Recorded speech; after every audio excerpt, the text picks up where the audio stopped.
Lep pozdrav, moje ime je Miran Peterman in sem življenjski in osebni trener. Vprašanje, ki se nam postavlja danes, je, kdaj se zgodi sprememba v našem življenju.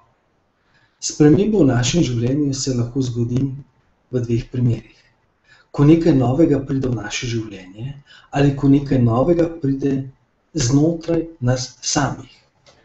Kako lahko nekaj novega pride znotraj nas samih?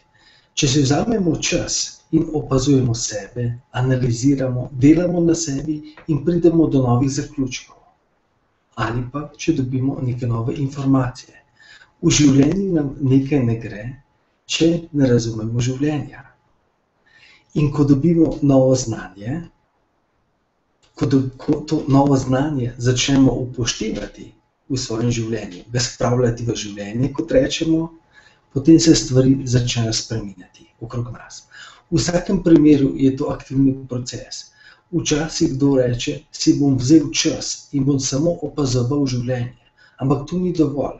Sprememba je vedno aktivna.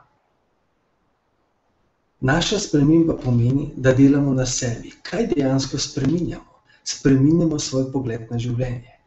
Rečemo, pravimo, življenje je čudovito, ko imamo mi čudovit pogled na življenje. Kako lahko pridemo do čudovitega pogleda? Tako da razvijamo svojo zavest. Kaj pomeni to? Vsakič, ko se nam nekaj zgodi, nek dogodek ali neka situacija, se sami v sebi odločamo, kako bomo odreagirali. Ta reakcija je lahko podzavestna ali zavestna. Vedno si rečemo, to pomeni to. To se je zgodilo zaradi tega. Vedno imamo neke razloge. In potem, ko dobimo novo znanje, v bistvu dobimo nov pogled na življenje, potem lahko rečemo, ok, sedaj razumem, da se to dogaja zaradi tega in je to v redu zaradi tega in če bom odreagiral tako, se bo to zgodilo.